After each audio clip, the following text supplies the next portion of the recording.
नमस्कार दोस्तों, मेरा नाम है के सिंह और आप देखना शुरू कर चुके हैं आपके अपने यूट्यूब चैनल अंजना क्लासेस।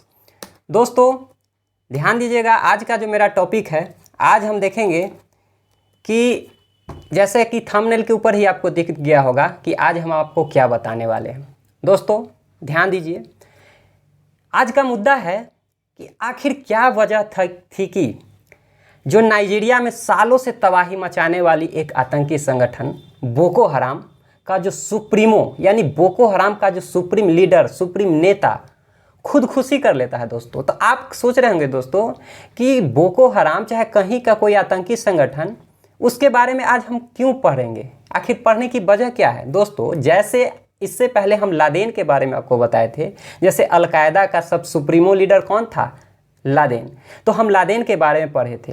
तो ये जो एक आतंकी संगठन है अफ्रीकी एक महादेश के नाइजीरिया देश में लगभग 20 सालों से ये सक्रिय है दोस्तों, और इतना ये वहाँ पे अपना वर्चस्व जमा रखा है कि तबाही मचा रखी थी। उसका जो सुप्रीम लीडर है वो आज खुदकुशी कर लिया है। दोस्तों देखिए, उसका नाम जो दोस्तों अभी हम आपको बोले अबू बकर सेक्यू। ये जो दोस्तों आपके स्क्रीन के ऊपर जो फिगर दिख रहा होगा, यही जो सुप्रीमो था किसका, बोको हराम का, इन्होंने ही क्या कर लिया है, खुदकुशी कर लिया है। खुदकुशी किया है या इसको मतलब साजिश के तहत मारा गया है, इसका अभी पता नहीं चला है। लेकिन अभी जैसा कि आपको बता रहे हैं, हम आपको एक न्यूज़ कटिंग आपको दिखा रहे हैं दोस्तों। ये जो न्यूज़ कटिंग है दोस्तों, ये द इंडियन एक्सप्रेस का है। द इंडियन एक्सप्रेस में जो लिखा गया है, बोको हराम लीडर अबू बकर सेक्यू किल्ड हिमसेल्फ, मतलब कहने का अर्थ है खुद इसको क्या कर लिया है, आत्महत्या कर लिया है। इस चीज़ का जो मतलब जानकारी जो है एक वॉइस रिकॉर्डिंग यानी ऑडियो टेप के माध्यम से IS वेस्ट अफ्रीका प्रोविंस, यानी कहने का अर्थ है कि इसी बोको हराम से निकली एक आतंकी संगठन जिसके नेता का नाम है अल-बरनवी। तो इन्होंने ये न्यूज़ दिया है कि जो बोको हराम का जो नेता ये क्या कर लिया है, खुदकुशी कर लिया है। दोस्तों ये जो फोटो आप देख रहे हैं दोस्तों, ये अबू मुसाब अल-बरनवी है। यही वो आतंकी है जो बोको हराम से ही निकली एक संगठन था, जिन्होंने ये ऑडियो टेप के माध्यम से ये जानकारी दिया है। तो क्या है मामला, कौन है बोको हराम, कैसे हुआ था बोको हराम का उत्पत्ति, इसके बारे में हम आगे चर्चा करते हैं। दोस्तों ध्यान दीजिएगा दोस्तों, ये बात कहाँ के है। सबसे पहले हम आपको मैप दिखाएंगे। दोस्तों ये आपको वर्ल्ड का मैप दिख रहा होगा। वर्ल्ड के मैप में आप ध्यान दीजिएगा दोस्तों, तो दक्षिणी अटलांटिक महासागर, ये मैप आपको अफ्रीका का दिखा होगा दोस्तों।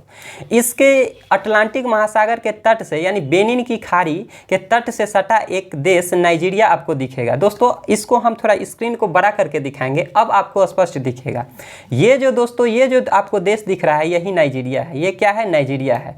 इसके जो पड़ोसी देश ध्यान दीजिएगा, ये नाइजर है, चाड है और कैमरून है। ध्यान दीजिएगा कि ये इसका जो प्रयोग होगा इसके बारे में हम चर्चा आगे करेंगे। फिर अगर आप नाइजीरिया के मैप को जूम करेंगे दोस्तों, तो ये जो पूरा देश आपको दिख रहा है दोस्तों, यही नाइजीरिया है। और इस नाइजीरिया के उत्तरी इलाके यानी ऊपर अभी आपको हम मैप में दिखाए थे कि ऊपर देश नाइजर है, इधर चाड है, यानी उत्तर वाले सीमा ये जो एरिया आपको दिख रहा है दोस्तों, ये एरिया बोर्नो का है। इसी एरिया में माने ये जहाँ तक आपको हम कलर कर रहे हैं, इस एरिया में बोको हराम का वर्चस्व है। क्या है बोको हराम, बोको हराम की उत्पत्ति कैसे हुआ, अब आपको हम ध्यान देके बताएंगे। देखिए दोस्तों, अगर हम बात करते हैं दोस्तों, तो 2002 ईस्वी की बात है। ये जो नाइजीरिया देश था, इस पे पहले ब्रिटेन, जैसे हम लोग के यहाँ कभी अंग्रेज़ों का शासन था दोस्तों, तो ठीक इस अफ्रीकी महादेश के देश नाइजीरिया पे भी कभी ब्रिटेन का राज हुआ करता था। जब ब्रिटेन का राज हुआ था तो ब्रिटेन अपनी सभ्यता को वहाँ जहाँ पे राज किया है दोस्तों, आज हम जीन्स पैंट पहन रहे हैं, इंग्लिश पढ़ रहे हैं, ये सब किसकी देन है, तो कहिएगा ब्रिटेन की देन है। यानी अंग्रेज जहाँ जहाँ गए हैं वहाँ अपना अपना कल्चर को डेवलप करके गया है। वही हाल है जब नाइजीरिया में जो अपना वो शासन कर रहा था अंग्रेज, तो नाइजीरिया में वो क्या कर रहा था, पाश्चात्य मतलब कहने का अर्थ कि सारे वेस्टर्न कल्चर को वहाँ पे डेवलप कर दिया था। तो जब ये नाइजीरिया आज़ाद होता है, यानी ब्रिटेन अंग्रेज छोड़ के जाते हैं, तो जैसे भारत में भी अपना अंग्रेज अपना क्या है वेस्टर्न कल्चर को यहाँ पे छोड़ के गया था, जैसे जीन्स पहनना, चाहे जो भी मॉडर्न युग की जो भी चीज़ आप देख रहे हैं ये सब अंग्रेज की देन है। यही हाल नाइजीरिया में था। लेकिन नाइजीरिया के कुछ लोग ऐसे थे वहाँ के कि वो सोचते थे कि हम जो है हम अंग्रेज की सभ्यता को क्यों मानेंगे, हमारा अपना सभ्यता होगा। हाँ, वो जो करने वाले थे उस मतलब कहने का अर्थ है कि वहाँ के जो प्रतिद्वंदी विद्रोही में से एक नेता उभर के आता है जिसका नाम है मोहम्मद यूसुफ, जिसका चर्चा हम आगे करेंगे। देखिए दोस्तों, उसका कहना था मोहम्मद यूसुफ का कि हम वेस्टर्न कल्चर को नहीं मानेंगे, यानी अंग्रेज की जो कल्चर है हम उसके कल्चर को नहीं मानेंगे। हम एक इस्लामिक स्टेट बनाना चाहते हैं जहाँ पे कुरान के में जो दिया हुआ है कुरान को हम मद्देनजर देखते हुए पढ़ेंगे। हमारे यहाँ अंग्रेजी शिक्षा नहीं चलेगी। यानी टोटल मिला के कुल बात यह है कि हम वेस्टर्न कल्चर को नहीं मानेंगे, यानी अंग्रेज का जो कल्चर है उसको नहीं मानेंगे। तो 2002 ईस्वी की बात है दोस्तों, ये बोको हराम की उत्पत्ति की नींव पड़ती है। उस समय बोको हराम इसका नाम नहीं रहता है। सबसे पहले ध्यान दीजिएगा दोस्तों, ये जो लोगो दिखा होगा ये बोको हराम के है। इसके ऊपर आप एक झंडा दिख रहे होंगे, बंदूक देख रहे होंगे और एक बुक देख रहे होंगे। इसका मतलब हम समझाएंगे दोस्तों। रियल में अगर हम जाएंगे तो बोको हराम का नाम आपको स्क्रीन के ऊपर दिख रहा होगा, ये आप इसको पढ़ लीजिएगा दोस्तों। देखिए दोस्तों, बात ये होती है कि 2000 ईस्वी में, यानी 2002 ईस्वी की बात है। सबसे पहले हम बताते हैं कि बोको हराम एक हौसा, यानी हम नाइजीरिया की बात करेंगे तो वो हौसा भाषा का एक शब्द है दोस्तों, जिसका अर्थ होता है वेस्टर्न एजुकेशन इज फॉरबिडन। कहने का अर्थ है कि जो पाश्चात्य शिक्षा है, यानी जो अंग्रेजों की शिक्षा थी, अंग्रेजों की कल्चर है, वो मना है। कहने का अर्थ है कि जो मोहम्मद यूसुफ जो एक नेता उभर के आए थे, एक मौलाना थे, तो उसका कहना था कि हम वेस्टर्न कल्चर को नहीं मानेंगे। तो धीरे वो क्या करते हैं, एक स्कूल के नींव डालते हैं, एक छोटा सा स्कूल खोलते हैं और उसमें छोटे छोटे बच्चे को उसमें एंट्री करा के अपना शिक्षा देते हैं। लेकिन मोहम्मद यूसुफ का ये मोटिव नहीं था कि हम शिक्षा को बढ़ावा देंगे। उसका ये सोच था कि हम इस्लामिक पूर्ण रूपेण अपने राज्य को, अपने देश को एक इस्लामिक स्टेट के रूप में उभरता देखना चाहते थे।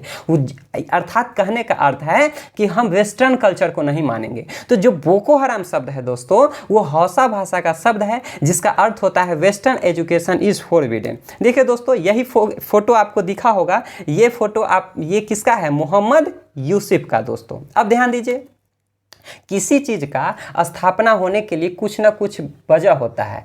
पहले क्या था, हम बता दिए कि एक छोटा सा स्कूल का मोहम्मद यूसुफ क्या डालता है, एक स्कूल डालता है, छोटे छोटे बच्चों का एंट्री होता है, शिक्षा देने की शुरुआत करता है। लेकिन इसी आड़ में मोहम्मद यूसुफ क्या करता है कि उसका, तो हम पहले ही बता दिए कि उसका ये सोच नहीं था कि हम सिर्फ शिक्षा को बढ़ावा देंगे। वो क्या करता है, छोटे छोटे बच्चों को अपने देश के प्रति भड़काना शुरू करता है। और भड़काने का अर्थ है कि उसको जिहादी बनाना शुरू कर देता है और अपने संगठन की क्या करने लगता है, नींव डालने लगता है। धीरे धीरे वो संगठन को बढ़ाने लगता है। पहले ये एक शांति ढंग से चलाता है, पहले स्कूल चलाता है दोस्तों।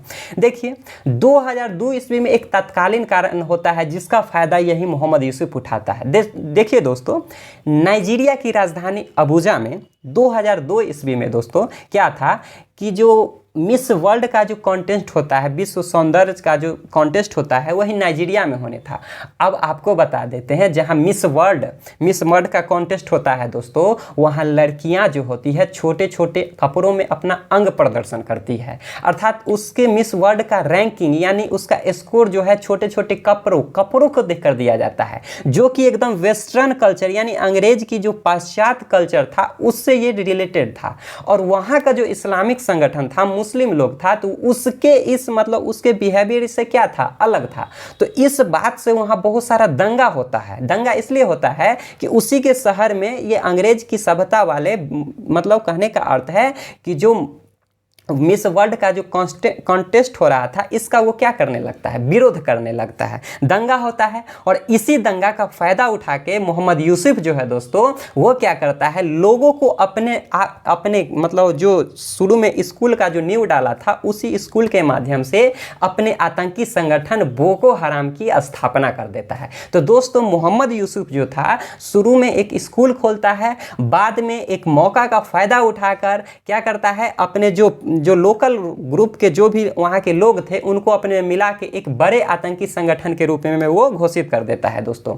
धीरे धीरे क्या करता है दोस्तों, कि वहाँ के जो छोटे छोटे कुछ आतंकी संगठन, यानी आतंकी कहने का अर्थ नहीं है, कि जो देश से नाराज कुछ जो विद्रोही लोग थे, जो छोटे छोटे विद्रोही लोग को मिला के दोस्तों एक बड़ा विद्रोही गुट बनाता है, जिसका ही नाम पड़ता है बोको हराम दोस्तों। अब बोको हराम में क्या होता है, 2009 इसमें बोको हराम को दोस्तों, उस समय तक ये अपना क्षेत्रीय लेवल यानी कि नाइजीरिया में ही अपना वर्चस्व दिखा रहा था, लेकिन इसका एक अंतर्राष्ट्रीय पहचान दोस्तों 2009 ईस्वी में होता है। 2009 ईस्वी में एक घटना घटती है दोस्तों, कि नाइजीरिया सरकार और ये बोको हराम के बीच आपसी झड़प होता है, गोली बारूद, बम बारूद इत्यादि सब छोड़ा जाता है, जिसके कारण ये जो फोटो दिख रहे होंगे, ये आर्मी से युद्ध हो रहा था, तब ये इसका अंतर्राष्ट्रीय पहचान। उसके बाद क्या होता है कि जो नाइजीरिया में जो चर्च रहता है, मतलब कहने का अर्थ है कि ये जो ग्रुप था बोको हराम, मतलब इसको एक यही चीज़ दिख रहा था कि हम अपने इस्लामिक स्टेट को क्या करें, बड़ा करें। इसके अलावा इसके जो दूसरा ग्रुप होते थे, दूसरे धर्म के लोग थे, दूसरा जो पवित्र स्थल था, सबको क्या करना था, सत्यानाश, जिसके कारण जो क्रिश्चियन का चर्च था उसको क्या कर देता है, तबाह कर देता है। इतना ही नहीं, जो स्कूल, वैसे स्कूल को तोड़ दिया जाता है जहाँ पे वेस्टर्न यानी अंग्रेजी शिक्षा की क्या दिया जाता है, पढ़ाई दिया जाता है दोस्तों। लेकिन इसमें एक घटना घटती है दोस्तों, कि नाइजीरिया की जो आर्मी थी उसके द्वारा ये जो मोहम्मद यूसुफ जो बोको हराम की उत्पत्ति करता है, इसकी मौत हो जाती है दोस्तों। तो आर्मी सरकार यानी नाइजीरिया सरकार को लगती है कि अब ये बोको हराम क्या हो गया, विद्रोही आतंकी संगठन खत्म हो गया। लेकिन ऐसा नहीं होता है। उसी वक्त आज जिसके बारे में हम चर्चा कर रहे थे, अबू बकर सेकू, उसी वक्त यानी मोहम्मद यूसुफ के मरने के बाद उस बोको हराम का सत्ता यानी कि बागडोर कौन संभालता है, तो यही अबू बकर सेकू दोस्तों। अब आगे क्या होता है, कुछ घटना हम आपको बता देते हैं। 2013 ईस्वी में आके दोस्तों अमेरिका द्वारा इस बोको हराम को आतंकी संगठन का दर्जा दिया जाता है, यानी घोषित किया जाता है। 2014 ईस्वी में क्या होता है, बोको हराम 300 लड़कियां को किडनैप कर देती है, वैसी लड़की जो पाश्चात्य शिक्षा ग्रहण कर रही थी। और साथ ही साथ एक आंकड़ा बताया गया है कि लगभग 7000 यानी 6644 लोग को क्या करता है, मार देता है दोस्तों। ये जो फिगर दिख रहे होंगे, ये किडनैप की हुई लड़की है जो पाश्चात्य शिक्षा क्या कर रही थी, ग्रहण कर रही थी। लेकिन इसका जो सबसे बड़ा फैक्ट हम आपको बताएं कि 2015 ईस्वी में दोस्तों ये जो बोको हराम था, दुनिया का सबसे बड़ा हिंसक ग्रुप के रूप में दोस्तों ये उभरता है।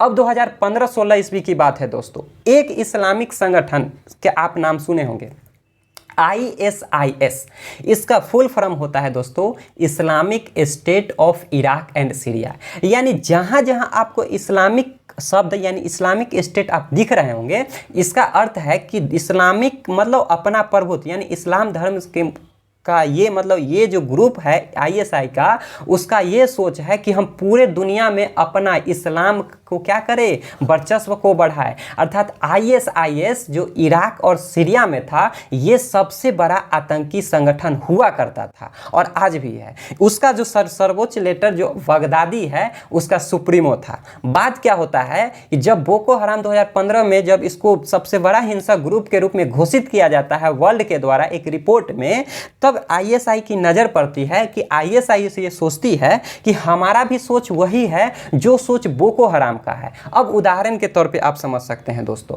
कहने का अर्थ है कि आप कोई एक राज्य स्टेट लेवल पर एक कोई बड़ा कोई संस्थान है, एक बड़ी कंपनी है। उदाहरण से समझिए, एक बड़ी कोई कंपनी है, वो कंपनी और कुछ जो छोटे, मान के चलिए हम दूसरे भाषा में आपको समझा रहे हैं कि आप अपने गांव में एक कोचिंग संस्थान चला रहे हैं, छोटे छोटे कोचिंग संस्थान, एक बड़ा जो राज्य लेवल पर कोई कोचिंग संस्थान है। दोनों का तो उद्देश्य है शिक्षा ही देना, लेकिन कभी कभी क्या होता है कि जो बड़े स्तर पे राज्य लेवल पे जो यानी केंद्र लेवल पे जो कोचिंग होती है वो सोचती है कि जो छोटे लेवल पे जो कोचिंग है उसका हम क्या करें, अधिग्रहण कर ले। कहने का अर्थ है कि हम दोनों का उद्देश्य तो है शिक्षा ही देना, तो आज से जो तुम शिक्षा दे रहे हो तुम हमारे अंदर जुड़ जाओ। यही हाल हुआ बोको हराम का। आईएसआई संगठन थी, आईएसआई ने क्या बोला बोको हराम को कि हम दोनों का उद्देश्य तो एक ही है, तुम क्या करो हमारे ग्रुप में शामिल हो जाओ। तो उसमें जो कुछ लोग थे इस आईएसआई को ज्वाइन कर लेते हैं, क्योंकि आईएसआई जो Iraq Islamic State of Iraq and Syria थी वो अपना वर्चस्व पूरे विश्व में स्थापित करना चाहती थी। उसका सोच था कि हम अपने पूरे वर्ल्ड में हमारा क्या हो, ब्रांचेज हो। तो एक ब्रांचेज वो अफ्रीका में भी खोलना चाहती थी। उस अफ्रीका में वो किसको चुनता है, बोको हराम का। लेकिन बोको हराम में भी सोचने वाले उसमें भी दो तरह के लोग थे। कुछ ऐसे लोग थे दोस्तों कि वो क्या करते हैं, वो आईएसआई ग्रुप को ज्वाइन कर लेती है और उस आईएसआई की एक ब्रांच जो बोको हराम से अलग होती है उसका नाम पड़ता है दोस्तों ISWAP। अब ध्यान देने की बात है, इसका फुल फॉर्म होता है इस्लामिक स्टेट। वो भी क्या था दोस्तों, इस्लामिक स्टेट। ये भी है Islamic State of western Africa provenance. और दूसरा ऐसे भी ग्रुप थे वो अपने अस्तित्व को खोना नहीं चाहती थी। उसका कहना था कि हम आईएसआई क्यों ज्वाइन करें, हम अपने पार्टी यानी अपने संगठन का विलय हम आईएसआई में क्यों करेंगे। वो इससे अलग होकर बोको हराम के अस्तित्व को बचाए रखती है। और उसी का नेता जो आज के डेट में जो डेथ किया है यानी मतलब आत्महत्या किया है, अबू बकर सेकू, वो ऐसे ग्रुप के थे जो आईएसआई के ग्रुप में शामिल नहीं हुए थे। वो अपने बोको हराम की जो आतंकी संगठन थी उसके अस्तित्व को बनाए रखी थी। लेकिन आप सोचने वाली बात है कि आईएसआई एक सबसे बड़ा विश्व स्तर पर वो आतंकी संगठन था, उसके पास पैसा रुपया ज़्यादा था, तो लोग किसके ऊपर आकर्षित होंगे। तो जाहिर सी बात है जिसके पास ज़्यादा पैसा होगा, ज़्यादा संसाधन होगा, लोग उधर झांकेंगे। यही हाल होता है जब बोको हराम दो भाग में बढ़ता है दोस्तों। तो कुछ जो अबू बकर वाले पक्ष में थे उसमें 1500 लोग बच जाते हैं और जो ISWAP वाले लोग थे उसमें 3500 लोग बच जाती है। और ध्यान देने वाली बात है जो अल-बरनवी था ये वही जो इसके मरने की खबर आज टेप के माध्यम से, ऑडियो के माध्यम से दिया है दोस्तों। ये कोई और नहीं वही है जो बोको हराम का नींव डाला था। और पहले ही स्लाइड में हम बता दिए थे कि बोको हराम की स्थापना मोहम्मद यूसुफ के द्वारा किया गया था, उसी का बेटा अल-बरनवी। यही अल-बरनवी कौन था, जो अभी ISWAP को ज्वाइन किया था यानी Islamic State of West Africa province दोस्तों। तब से क्या होता है दोस्तों, जाहिर सी बात है कि एक देश के अंदर दो आतंकी संगठन, दोनों का तो उद्देश्य एक ही है लेकिन दो अलग अलग विचारधाराओं में बट जाती है। तब से दोनों के बीच क्या होने लगता है, झगड़ा होने लगता है, एक दूसरे के वो अस्तित्व को मिटाना चाहती है। मतलब कहने का अर्थ है कि एक देश के अंदर अगर दो आतंकी संगठन हो जाता है तो एक आतंकी संगठन हमेशा दूसरे को मारना चाहेगा, खत्म करना चाहेगा। यही हाल है कि जो आईएसआई समर्थित ISWAP था वो अबू बकर सेकू यानी कि बोको हराम को ख़त्म करना चाहती थी और इसके लिए वो ऑपरेशन चलाती है। और यही मई के महीने में दोस्तों जब ऑपरेशन चलाया गया तो ऑपरेशन के माध्यम से ये जो अबू बकर सेकू जो आत्महत्या किया है ये चारों तरफ से दोस्तों घिर जाता है। चारों तरफ से घिरने के बाद ऐसा बताया जाता है अल-बरनवी के द्वारा कि जब इसको कोई चारा नहीं चलता है तो अंततः ये अबू बकर सेकू क्या कर लेता है, आत्महत्या कर लेता है। दोस्तों ऐसा न्यूज ऑडियो में ये आत्महत्या किया या इसको मारा गया इसका कोई वीडियो चाहे कोई चीज़ का प्रत्यक्ष प्रमाण अभी नहीं है, लेकिन इसी के से निकला हुआ एक आतंकी संगठन ISI समर्थित जो ISWAP यानी Islamic State of western Africa provenance जो मोहम्मद यूसुफ का बेटा था उसके द्वारा ये ऑडियो वायरल किया गया था। अब एक फैक्ट वाली बात यह है दोस्तों, ये आज जो जिसका न्यूज हम देख रहे हैं, जिसके बारे में पढ़े थे, ये इसकी मरने की, जैसे लादेन की मरने की खबर बहुत बार आई थी। सबसे बड़ा हंसी वाली बात है दोस्तों कि ये जो मरा है आज, आत्महत्या किया है, ये इसकी 5वीं बार, यानी कहने का इसके 5वीं बार मरने की खबर है। अगर हम बात करें तो इसको 2009, 13, 14, 20 यानी इससे पहले 4 बार मरने की खबर आ जाती है, लेकिन कहाँ न कहाँ से फिर से ये जिंदा हो जाता है। कहने का अर्थ है कि इसका झूठा अफवाह भी आ जाता है कि ये क्या हो गया, मर गया। लेकिन इस बार क्या सच्चाई है, जैसा अपडेट होता है दोस्तों हम आप लोग से शेयर करेंगे दोस्तों। अब ध्यान देने वाली बात है दोस्तों कि इस वीडियो के माध्यम से हम आपको अच्छे से बोको हराम के बारे में समझाने की कोशिश की है। अब जैसा न्यूज़ अपडेट आता है हम आप तक क्या करते रहेंगे, शेयर करते रहेंगे, पहुंचाते रहेंगे। अभी तक वीडियो में बने रहने के लिए आपका बहुत बहुत धन्यवाद। अगर वीडियो पसंद आया है दोस्तों तो लाइक, शेयर और सब्सक्राइब जरूर करें। अगर आपको हमारी मेहनत अच्छी लगे तो कृपया हमें सपोर्ट करें। तब तक के लिए जय हिंद, जय भारत।